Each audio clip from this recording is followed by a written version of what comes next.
वर्ग दसम के सभी छात्रों को नमस्कार। आज हम लोग कृषि लेसन जो है लेसन 3 ज्योग्राफी का पढ़ रहे हैं। पिछले 2 पार्टों में हमने बहुत कुछ आप लोगों को बता दिया है। आज हम लोगों को खाद्यान्न के बाद कुछ ऐसे खाद्य फसल भी हैं जो खाद्यान्न में उपयोग किए जाते हैं, परंतु वो अन्न के रूप में नहीं किए जाते हैं। जैसे गन्ना एक उपोष्ण कटिबंधीय फसल है। इसी 21 डिग्री सेल्सियस से 27 डिग्री सेल्सियस तक तापमान चाहिए। वर्षा इसे 75 से 100 सेंटीमीटर चाहिए। इसे उष्ण और आर्द्र जलवायु चाहिए। जहाँ वर्षा नहीं होती है उस क्षेत्रों में इसे सिंचाई के द्वारा उपजाया जाता है। इसके लिए बुआई से लेकर कटाई तक बहुत ज़्यादा श्रम की आवश्यकता होती है। विश्व का सबसे बड़ा उत्पादक देश ब्राज़ील माना जाता है गन्ने में। उसके दूसरा स्थान भारत का आता है। इससे चीनी, गुड़, खांडसारी, शीरा इत्यादि का उत्पादन किया जाता है। यह मुख्यतः उत्तर प्रदेश, भारत में उत्तर प्रदेश, महाराष्ट्र, कर्नाटक, तमिलनाडु, आंध्र प्रदेश, तेलंगाना, बिहार, पंजाब, हरियाणा इत्यादि क्षेत्रों में उगाया जाता है। अब आते हैं तेलहन। 2014 में भारत विश्व में चीन के बाद दूसरा तेलहन उत्पादक देश था। सबसे ज़्यादा भारत में 2014 में तूरी सरसों का उत्पादन हुआ। विश्व में कनाडा पहले चीन के बाद दूसरा स्थान रखता था, परंतु भारत उसके जगह पर पहुंच गया और कनाडा तीसरे स्थान पर। हमारे देश में अलग अलग क्षेत्रों में तेलहन में अलग अलग तरीके की फसलें उगाई जाती हैं और उससे तेल उत्पादन किया जाता है। मुख्य रूप से मूंगफली, सरसों, नारियल, तिल, सोयाबीन, अरंडी, बिनौला, अलसी, सूरजमुखी ये सभी तिलहन फसल के रूप में हमारे यहाँ उत्पादित किया जाता है। इनमें अधिकतम खाद्य हैं और इनका प्रयोग हम लोग खाना बनाने में लेते हैं। कुछ तेल और बीज हैं जिनका प्रयोग हम लोग साबुन में करते हैं, सौंदर्य प्रसाधन में करते हैं, उपटन बनाने में करते हैं, उनका कच्चे माल के रूप में प्रयोग करते हैं। मूंगफली जो है खरीफ फसल है। यह देश के कई हिस्सों में तिलहन के रूप में उपयोग किया जाता है। गुजरात, राजस्थान, तमिलनाडु और महाराष्ट्र में मूंगफली का उत्पादन बहुत ज़्यादा होता है। इन्हीं क्षेत्रों से उत्पादन भारत के प्रत्येक कोने में पहुंचता है। अब है अलसी और सरसों। अलसी और सरसों जो है उत्तरी भारत का खरीफ फसल। अरंडी भी खरीफ फसल है, परंतु अरंडी जो है रबी और खरीफ दोनों फसल में गिना जाता है। अरंडी आप लोग समझ रहे होंगे, जिसे अपने यहाँ देहाती भाषा में रेण के नाम से जाना जाता है। अलसी तीसी को कहते हैं। खेत में धारियों देते हुए देखे होंगे, धारी दी जाती है। इसके बड़े सुंदर फूल लगते हैं, नीले कलर के होते हैं। अब आते हैं चाय, पेय पदार्थों में चाय और कॉफ़ी। चाय भी खेती की एक रोपण प्रणाली है। चाय की खेती रोपण प्रणाली के द्वारा की जाती है। यह एक महत्वपूर्ण पेय पदार्थ के रूप में गिना जाता है। चाय की अधिकतर बगानें भारत में पाई जाती है। यह भी उपोष्ण कटिबंधीय जलवायु क्षेत्र है का फसल है। इसे ह्यूमस, जीवाश्म युक्त मिट्टी में यह सुगम रूप से विकसित होता है, परंतु इसे ऐसी जगह पर लगाना होता है जहां पानी न रुकता। पानी तो इसे चाहिए, परंतु पानी रुकना नहीं चाहिए। इसलिए अधिकतर ढालवां क्षेत्रों में इसकी खेती की जाती है। इसे ढालवां कृषि के रूप में उपयोग में ढलानों पर, पहाड़ी ढलानों पर इसकी खेती लोग करते हैं।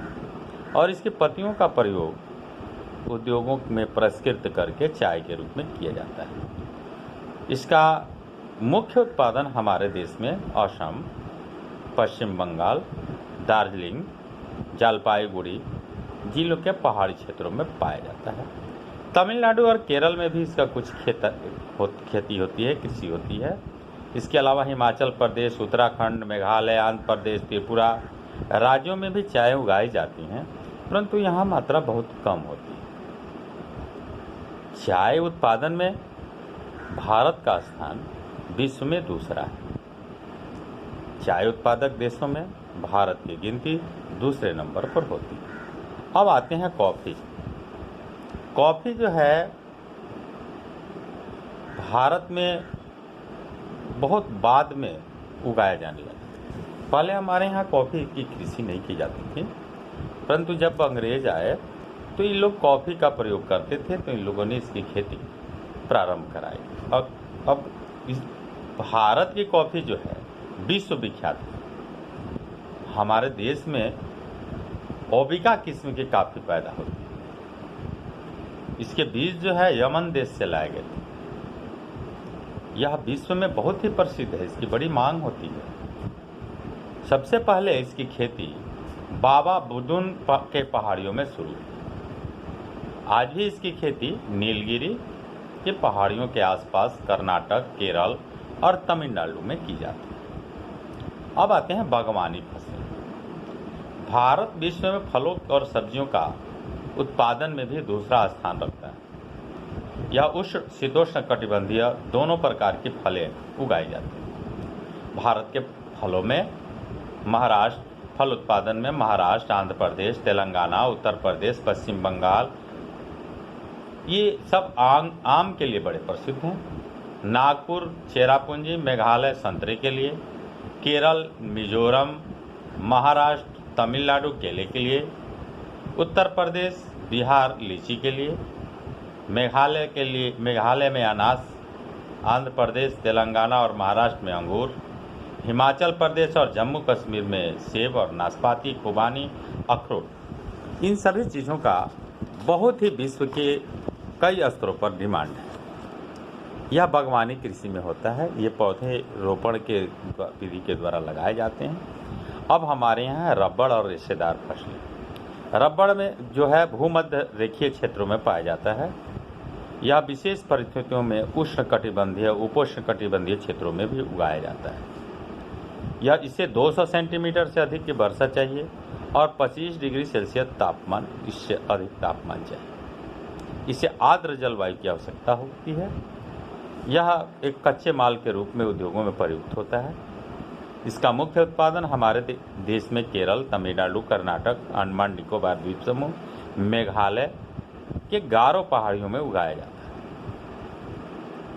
प्राकृतिक रबड़ के उत्पादन में भारत का विश्व में चौथा स्थान है। अब आते हैं रेशेदार। रेशेदार फसलों में हमारे यहाँ कपास, जूट और सन का उत्पादन होता है। ये प्राकृतिक रेशे जिससे कपड़ा बनाने में, बोरी बनाने में, रस्सियाँ बनाने में प्रयोग किया जाता है। चौथा जो रेशा है वह कीड़ों से प्राप्त किया जाता है, जिसे रेशम के कीड़े में पाया जाता है या कोकून नाम के कीड़े में पाया जाता है, जिसे रेशम का कीड़ा कहा जाता है। और इसके पालने की प्रक्रिया को सेरीकल्चर के नाम से जाना जाता है और बड़ी ही मेहनती का काम होता है। यह मलबरी का एक पेड़ होता है जिनकी पत्तियों पर ये जीव पलते हैं और इन कीड़ों का पालन करके इनसे रेशे प्राप्त किए जाते हैं। कपास और जूट का उत्पादन आप लोग अपने यहाँ देखते हैं। अब थोड़ा सा हम लोग अध्ययन करेंगे प्रौद्योगिकी और संस्थागत सुधार। अब कृषि में बड़े उद्योगों के आने से विकास प्रारंभ हुआ। पहले कृषि जो होती थी प्राचीन पद्धति के द्वारा, उसमें हल बैलों से कृषि की जाती थी, जिससे उत्पादन कम होता था, सिंचाई के साधन कम होते थे और कृषि मानसून के साथ जुआ कहा जाता था। यानी मानसून पर टोटली कृषि निर्भर होती थी और मानसून अच्छा होता था तो कृषि अच्छा, और मानसून अच्छा नहीं हुआ तो कृषि खत्म। तो इस तरह की कृषि पहले हुआ करती थी, परंतु धीरे धीरे प्रौद्योगिकी विकास के चलते हमारे यहाँ उत्पादन बढ़ गया। अब खाद्य सुरक्षा के विषय में भी चर्चा इसमें करनी पड़ेगी, क्योंकि इसमें खाद्य सुरक्षा पर भी चर्चा है आपके लेसन में, तो इसको हम लोग फिर अगले वीडियो में कर लें, तभी होगा।